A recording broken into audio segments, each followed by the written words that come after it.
धनंजय मुंडे आणि अमित शहा यांच्या नवी दिल्लीमध्ये झालेल्या भेटीनंतर पवारांची राष्ट्रवादी आता कमालीची आक्रमक झालेली आहे। धनंजय मुंडेंना राज्याच्या मंत्रिमंडळामध्ये घेण्यास खासदार सुप्रिया सुळे यांनी तीव्र विरोध दर्शवलाय।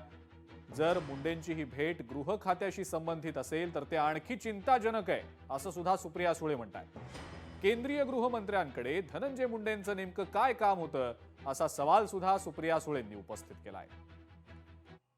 कामांसाठी जर दिल्लीला येऊन माननीय होम मिनिस्टरांना भेटत असेल आणि होम मिनिस्टर आणि सहकार तीच अमित भाईंकडे दोन विषय आहेत। होम मिनिस्ट्रीतलं ह्यांचं काय काम होम मिनिस्टरकडे, आरोप तर तुमच्यावरच झाले, मग तुम्ही कसं काय होम मिनिस्टरला भेटता? पहिला मुद्दा। आणि दुसरा मुद्दा की सहकार मधला असेल तर सहकार मधलं कुठलं काम आहे? मग तुमच्याच पक्षाचा मंत्री आहे ना। महाराष्ट्रामधला सहकार मंत्री कुणाच्या पक्षाचा आहे? धनंजय मुंडेंच्या पक्षाचा आहे महाराष्ट्रामधला। तर जर सहकारचं काम असेल तर मग तुमचे सहकार मंत्री काय करतायत? तुमच्या आमदाराला कशाला यावं लागतंय दिल्लीला? मग तुमचा सहकार मंत्री काय करतोय महाराष्ट्रात? आणि होम मिनिस्ट्रीचं काम असेल तर हे चिंताजनक आहे, कारण का होम मिनिस्ट्रीनीच वाल्मिक कराडला अटक केलेली आहे। वाल्मिक कराडनीच षडयंत्र केले आणि त्याच्या मागे एक अदृश्य शक्ती कोण होती? संतोष भाऊंचा खून झाला तेव्हा कुठल्या नेत्याचे फोन आले हे मी म्हणत नाहीये, तुमच्या चॅनलवर आणि माननीय मुख्यमंत्र्यांनीच सगळ्यांना सांगितलेलं आहे। आणि याच अनुषंगाने काही राजकीय प्रतिक्रिया देखील आलेल्या आहेत, त्या देखील आपण पाहूया। अमित शहा हे पक्ष फोडण्यामध्ये पटाईत असतात, माणसं फोडण्यात, सत्तेचा वापर करून, आमिष दाखवून।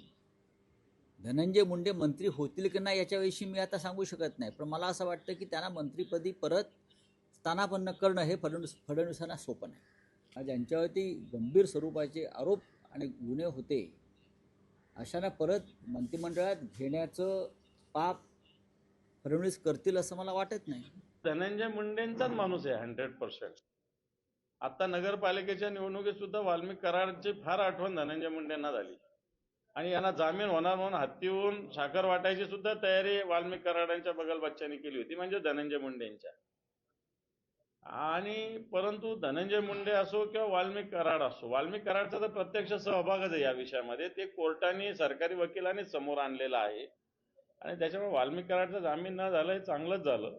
मंत्रिपदी वर्गीची चर्चा ही जास्त मला नाही माहिती, मंत्रिपद हा मुख्यमंत्र्याचा विषय असतो, मला त्याच्यातलं काही जास्त माहिती नाही। धनंजय मुंडे यांना मंत्रिमंडळ घेण्याबाबत कुठलीही चर्चा नाही।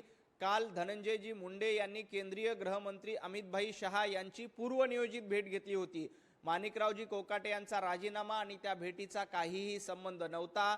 सध्या तरी मंत्रिमंडळामध्ये धनंजय मुंडे यांचा सहभागी करून घेणं याच्याबद्दल कुठलीही चर्चा नाही, याचा कुठलाही विचार नाही। तो सर्वस्वी अधिकार मुख्यमंत्री देवेंद्रजी फडणवीस यांचाच आहे।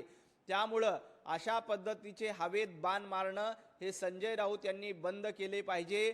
या संपूर्ण प्रकरणात आदरणीय देवेंद्रजी फडणवीस अतिशय गांभीर्यानं बघतायत, त्यामुळं अशा पद्धतीने लगेच कुणाला बाहेर काढल्यानंतर दुसऱ्यांना एंट्री देणं असा प्रकार आमच्या पक्षामध्ये होत नाही।